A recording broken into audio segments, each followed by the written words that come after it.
Come on in. Come on in. Up, up, up. Once you're locked out, what stays in Vegas happens. What happens in Vegas stays in Vegas.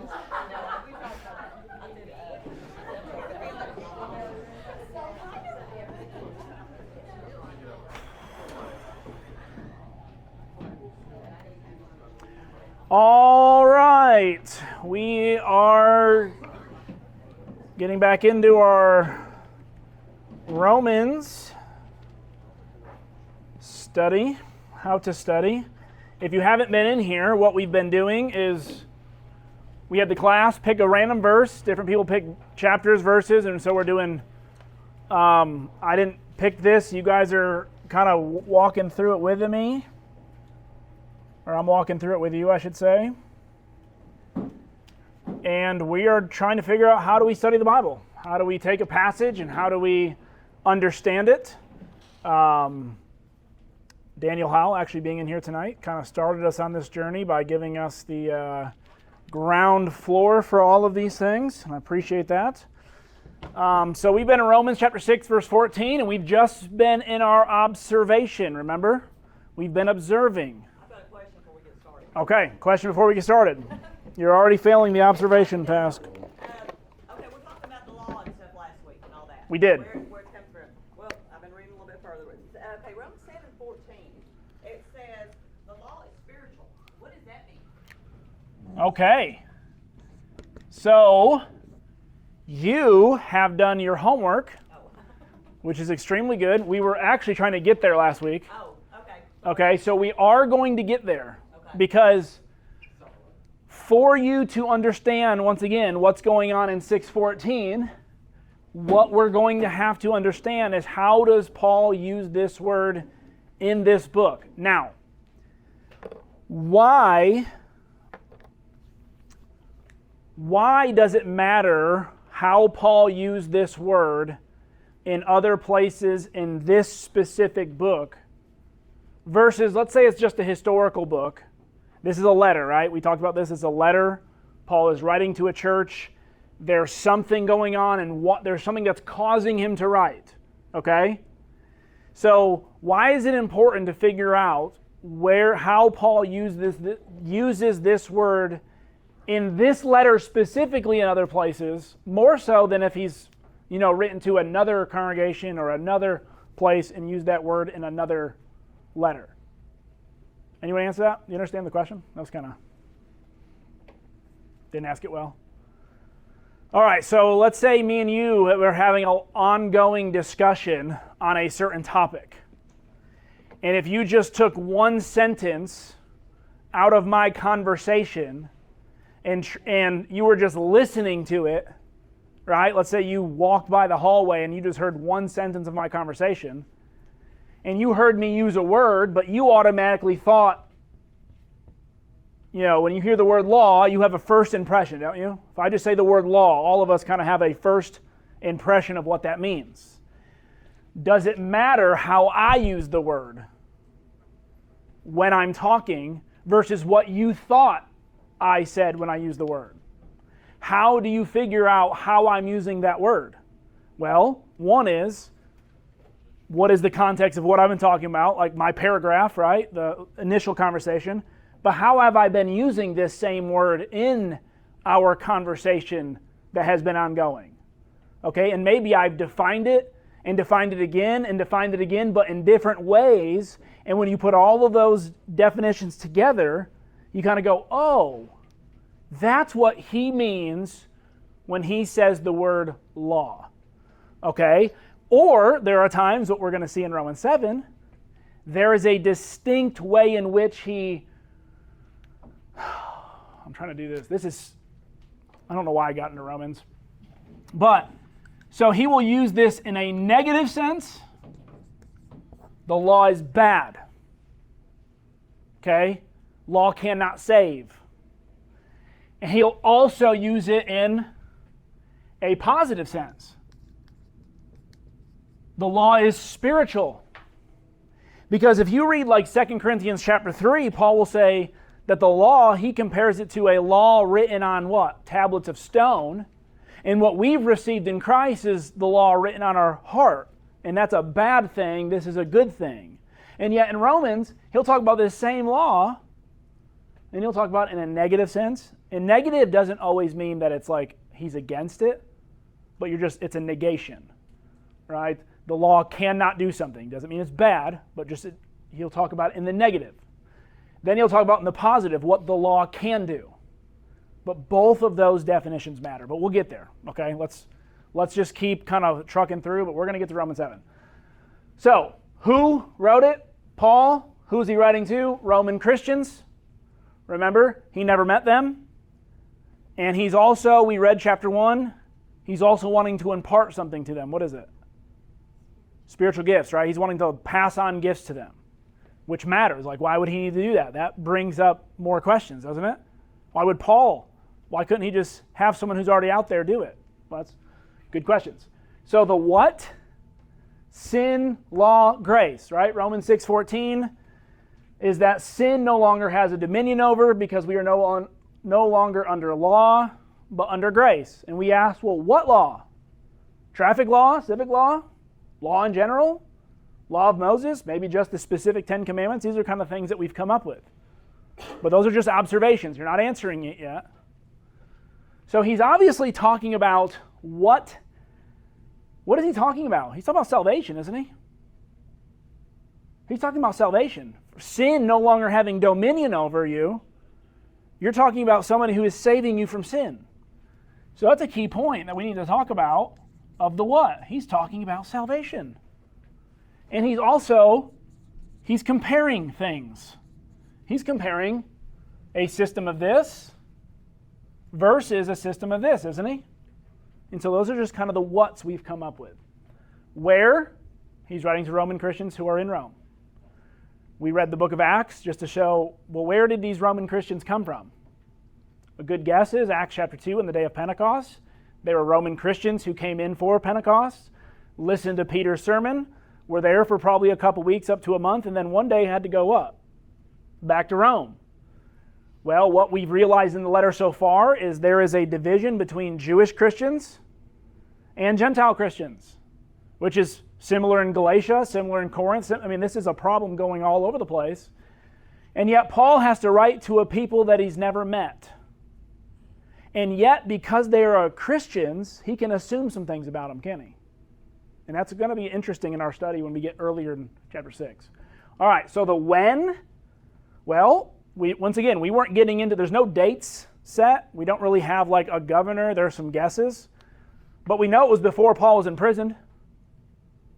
Because when he goes to Rome, when he actually goes to Rome, he goes what? In chains. And he hasn't been there yet. So it's before the end of the book of Acts. So it's somewhere, before 61 AD, which is about when Paul, 58 to 61, when Paul was in jail. But it was after Jesus, we know that, which that's important when we're talking about covenants and law. Does law matter pre-Christ versus post-Christ? Does law maybe have some different connotations before Jesus came? It's actually the whole point of this verse in a sense, okay? And then the why. We had someone come up with the direction and encouragement. He's trying to encourage them, which you see that other place in the letter. He's trying to say that the more law, we read chapter 5, it increases sin, therefore grace abounds.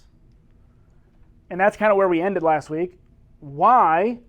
And the last question we asked ourselves is, and this is, once again, I'm just catching up those who haven't been here. Why does Paul say something about the more law we have, sin increases, the more grace we get? And that's a good why. And that why will actually help you answer what we're talking about here. Okay? So we have the who, the what, the where, the when, and the why. Those are some observations we've made so far. Okay? Now, what are some other observations we still need to make? Besides the who, the what, the where, the when, and the why, what are some other things you need to observe?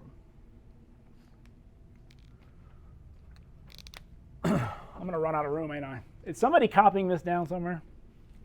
I have it. You have it? I do. I did take a picture of it. Yeah, I have it. Okay, I think we can at least erase the who. We know the Paul and the Romans. Oh, no. All right, let's get rid of this too for a moment. Yeah, I probably need something. I have spray in here.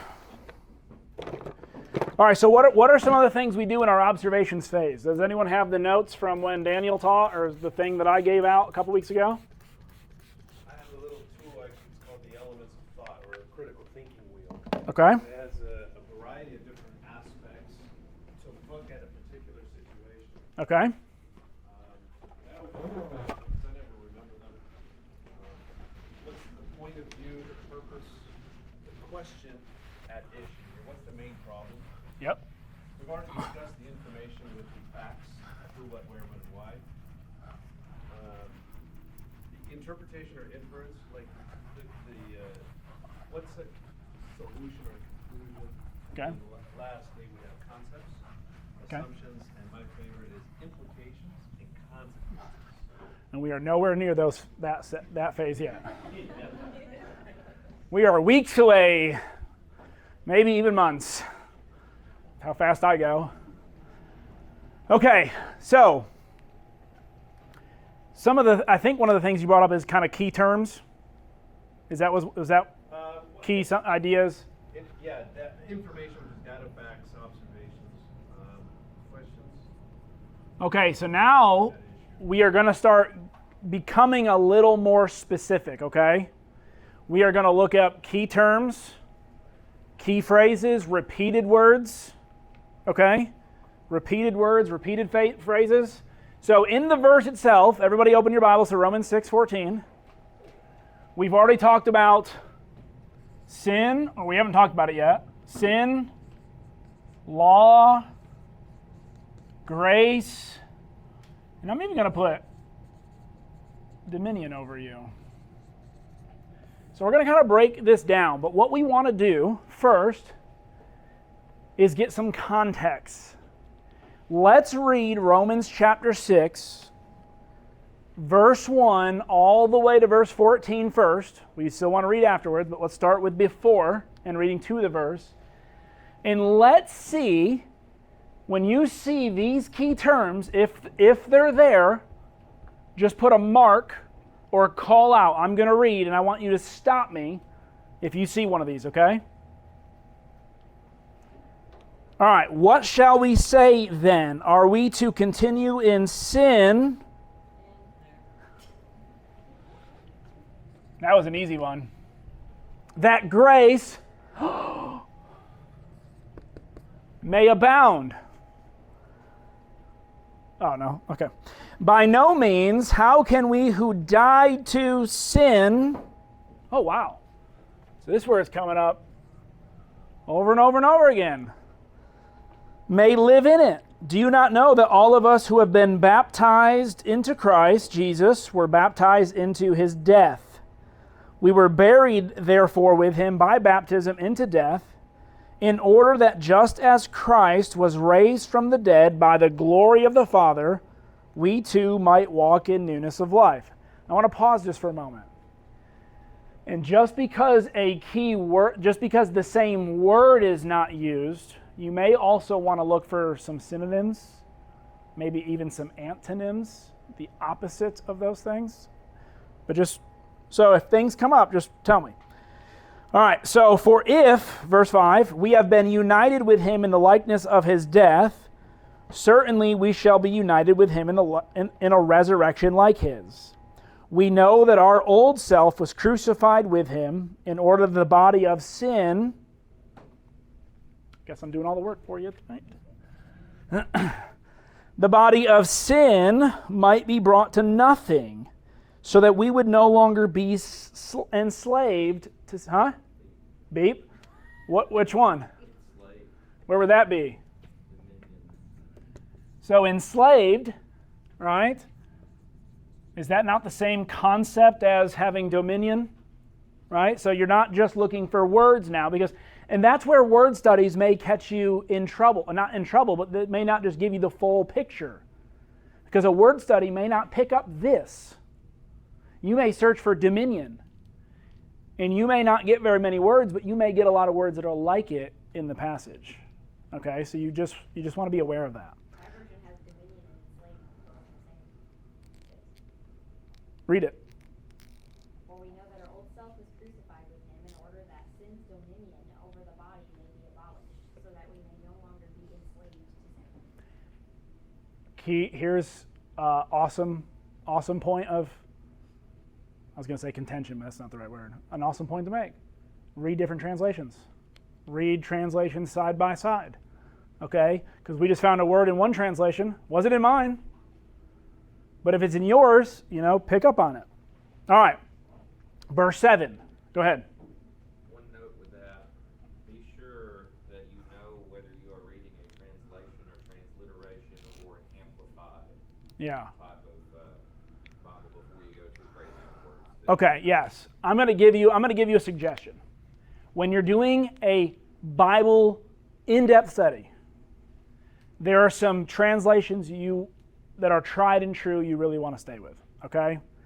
I am not going to put the King James Version on here. You may get upset with me, but that can be a very difficult, because there are a lot of those words we don't relate to. But I will put the New King James, okay? I would stay with the New King James, your ASV, NASB, okay? Your ESV, I would even go in with the NIV, but I would use this more as a reference in many cases with these. New King James, ASV, NASB, ESV, CSB is a good kind of a newer one. I would use the CSB, which is actually just a NRSV updated. The new Revised Standard Version. Make that even more confusing. 10 years ago, it was the HCSB. Yeah, it was the Holman Christian Standard Bible. Actually, the NRSV is not. That's what I was thinking. What is the Holman Christian Standard Bible? Do we need a flow chart, Jesse? No. I'm saying no. I'm saying pick one of these as your main study Bible. That's all I'm saying. If you have one of these as your main study Bible, you will have very similar to the range of meaning in which the words that you're studying, okay? Daniel? So if you do a little bit of Googling, you will find people who have made charts that have a spectrum from essentially literal all the way over to transliteration. And that can kind of give you an idea of just how far a particular translation leans in one direction. And Yeah. that kind of gives you an idea of how much you should pay attention to every single little word you see. Yes. And I want you to see something. Here's a cool tool. So just type in like Romans 6:14 in Google search and go to Bible Hub. It should be one of the top. If you're just looking, it'll give you the one passage, and it will give you every translation of just that one verse. And you can actually read through the entire chapter like this. Okay? So BibleHub.com, you'll have NIV, New Living Translation. I mean, it goes down to ones that I don't even, Aramaic Bible in plain English. Okay? All right, but let's get back. Okay, verse 7. For one who has died has been set free.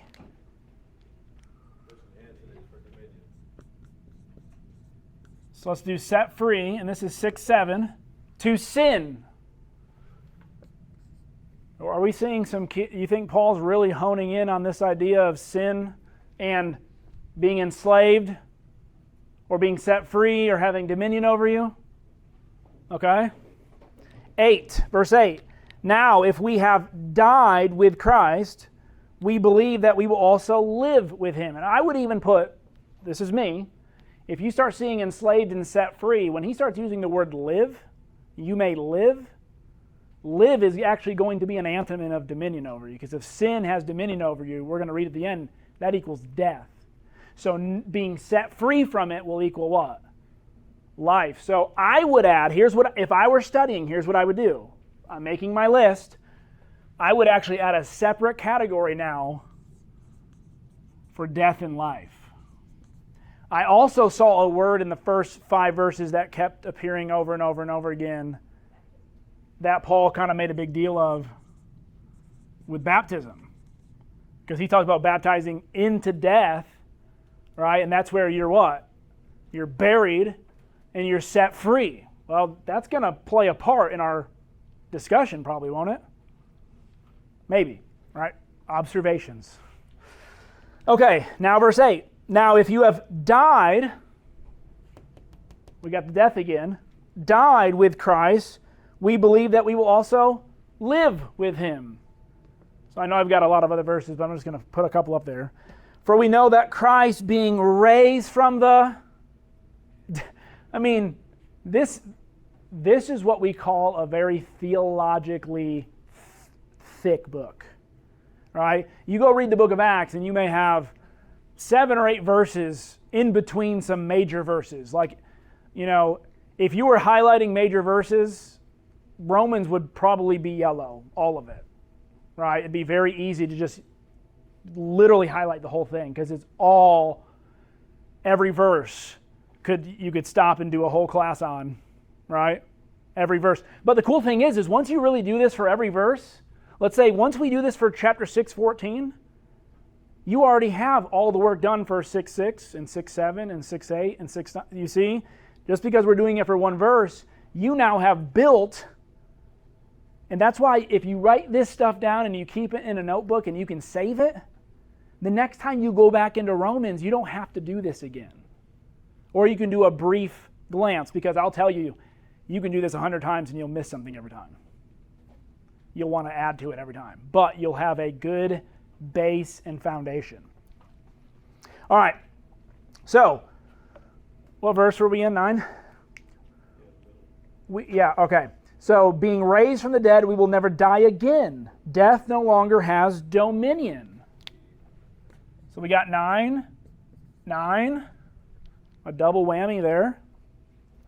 For the death he died to sin. I mean, we're getting hit again. 10. If you don't believe this chapter is talking to you about how to die to sin, then I can't help you. All right, I can't help you. And it's always funny that this chapter is kind of left out when people use Romans to talk about how to be saved. They go to another chapter when this chapter has been loaded with what? Dying and living. How to die, how to live.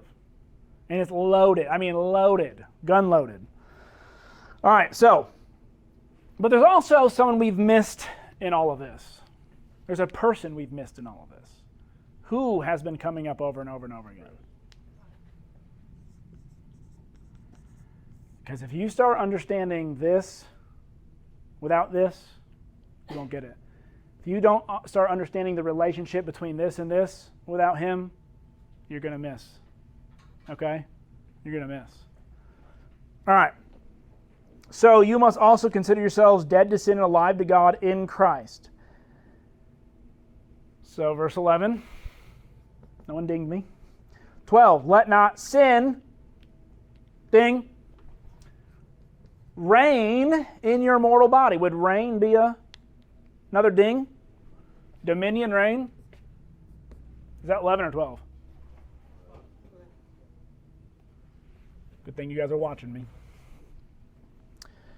In your mortal body to make you obey its passions. Do you see how we have all of these? And then all of a sudden you get a phrase that's kind of like, wow, I would ask the question, how does obey its passions fit into all of this? Well, do you think dominion and obeying passions have something maybe to go with the other? I would kind of put that off the side. Or even the law. Yeah. But when you have a phrase that hasn't appeared anywhere, but it seems like it could be important, that may be a one to put off to the side and kind of go, I want to think about that. Okay? Again, observation.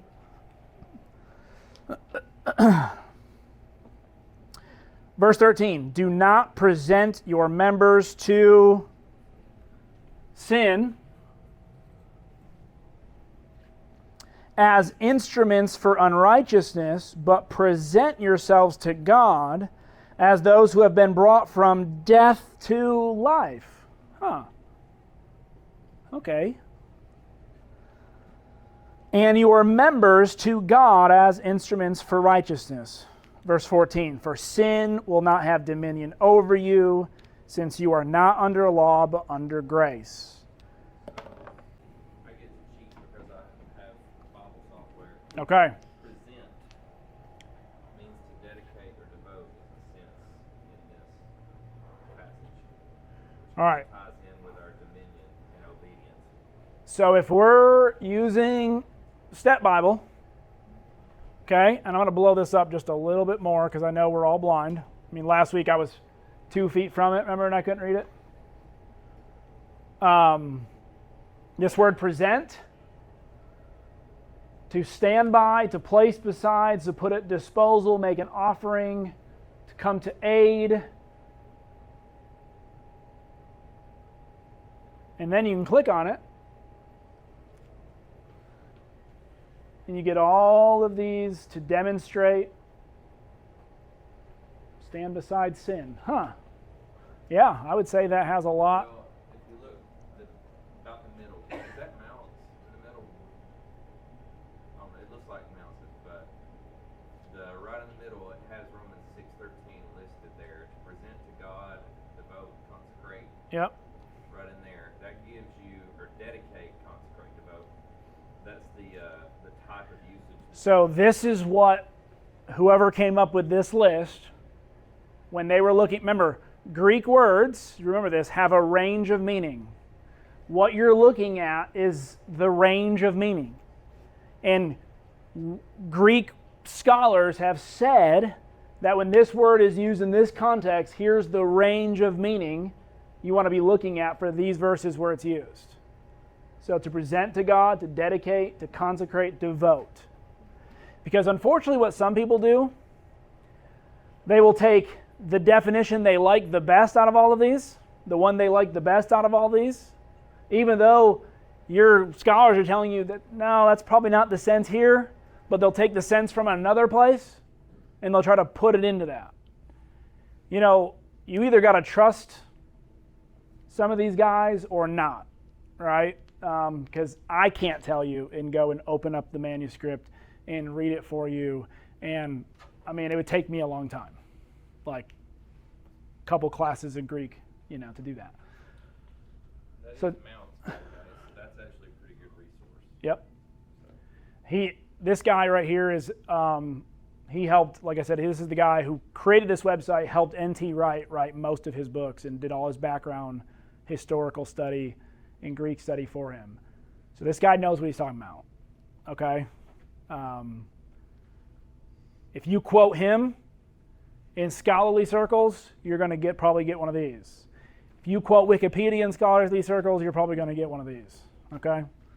All right, so what we're looking at: sin, law, grace, dominion, death and life, baptism, and Jesus. Key word. Guess what word wasn't used a whole lot here in this chapter? Remember what we did last time? Because the fact that he compares this and this is huge. Because he's saying you're not under this, you're under this. Well, what does all this have to do with these two words? That's where you start drawing connections and correlations, okay? And that's where you'll want to go into a word study thing like this. And we did this last time. You're not under law. And you may want to go to this word occurs 432 times. Click on it.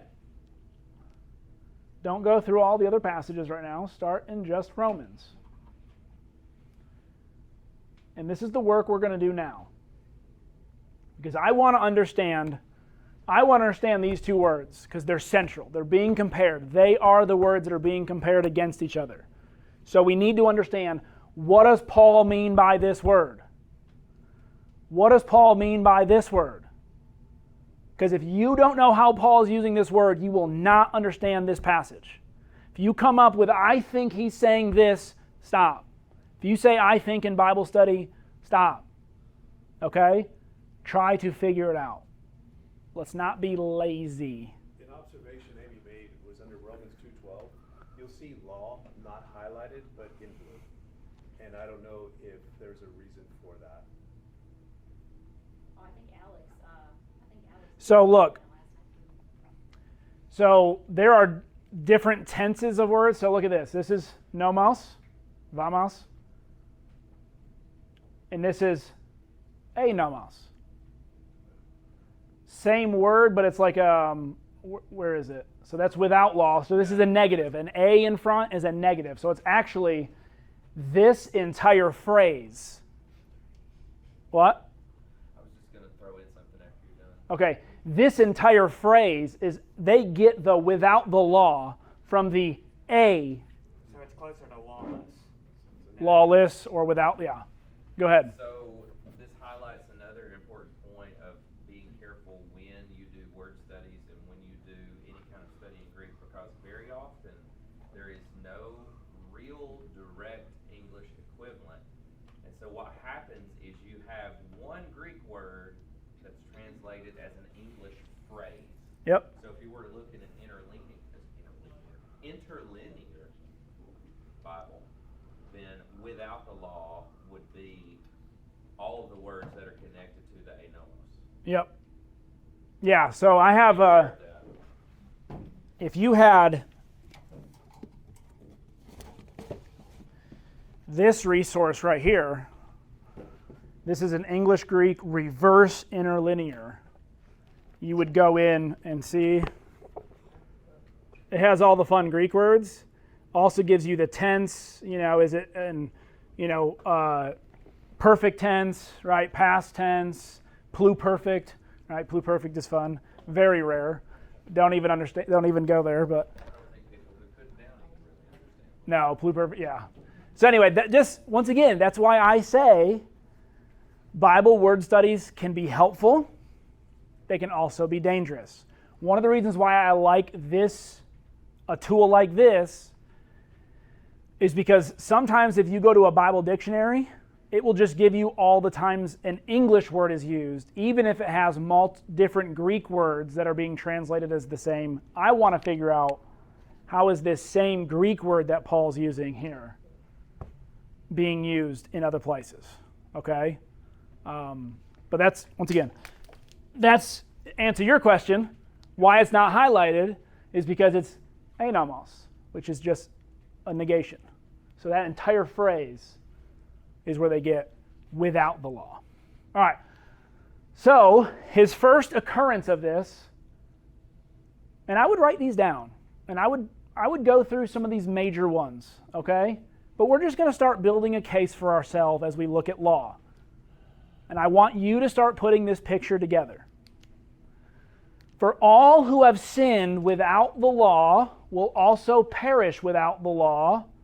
For all who have sinned under the law will be judged by the law. In this first verse, what is a basic observation you can get at?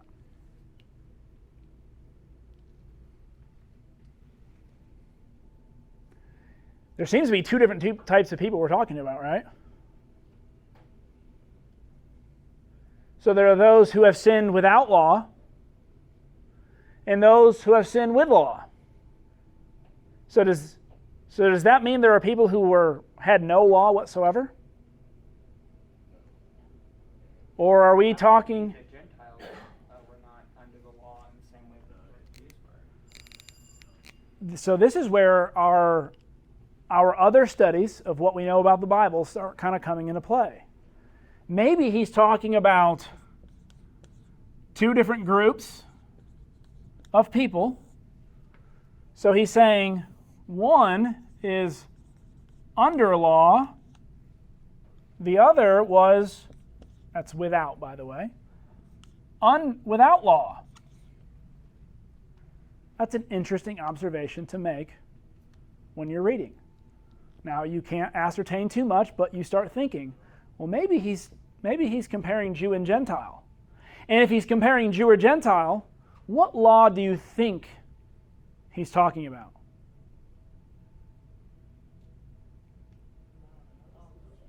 Maybe the law of Moses.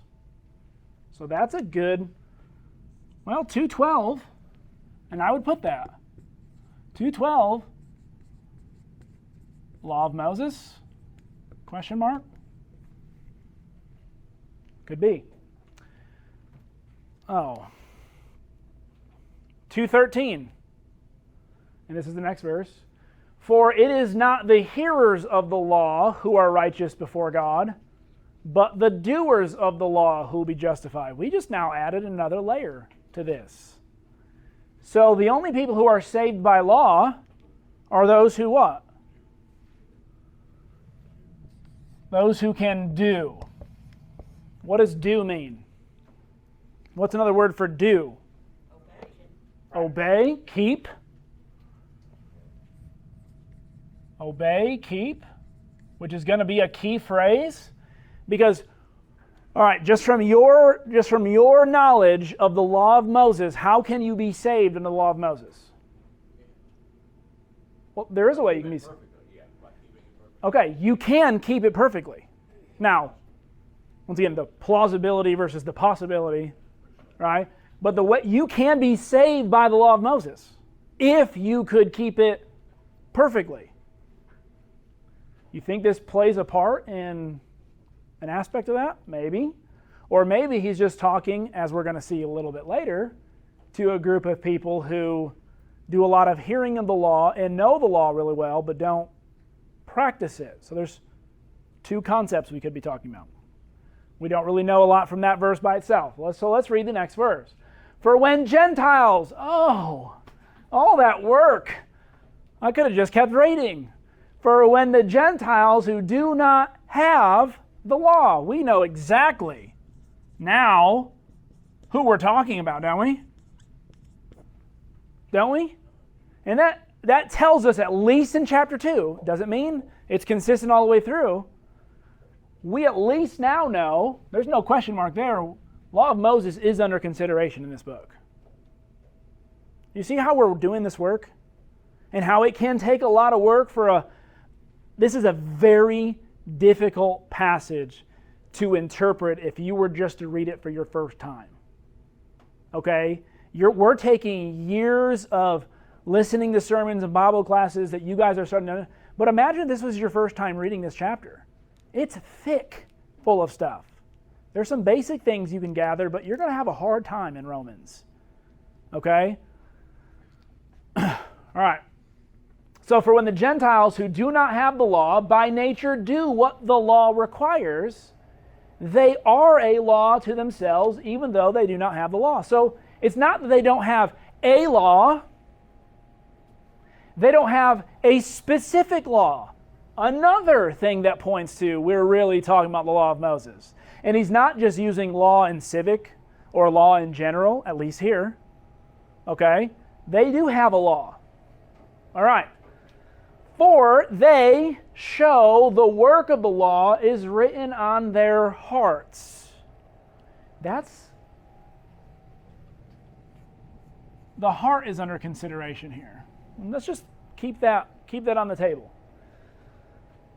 While their conscience also bear witness, and their conflicting thoughts accuse or even excuse them. So there's a conscience. That's where we get the law of conscience, by the way. And that's a different. That's when we start going down rabbit holes we can't go down. Okay, 2:17. But if you call yourself a Jew and rely on the law, we're reinforcing what? What law is at least being under consideration here? It's got to be the law of Moses. Okay? And what our job next is, and I'm not gonna pause at every verse like we have been. Our next job is, does Paul switch somewhere to a different law? Or does this law remain consistent? Because if we can pin this down as the law of Moses, that means something different than law in general. Okay? And that's going to really help us interpret this verse. Isn't that a cool tool? An easy tool to be able to just throw up all these passages and read them all the way down through? But you've got to ask yourselves these questions. Go ahead. Just a comment, as I stop and think about the city of Rome in which they live. It'd be like living in a place, I'll use the term not too loosely, where a whorehouse is on every corner. Okay. You got this guy, that guy, and you're faced with it every day, constantly, as long as you're outside of your meeting group, you're going to be dealing with it. I'm amazed that they could get, make it. Some obviously did, but to me it's like you're overwhelmed with that. It's almost like it. Yeah. Yeah. Well, and that's going to play a part when we talk about this idea of sin having dominion over us. We've been set free from it, but Paul's saying there's a danger that sin can still do what? Even when you've been set free. It can still enslave you again, because it has been. Well, all right. I know this is slow going, guys, but this is how we learn. One of these days, I won't be here for you always. Then you just ask another preacher, right?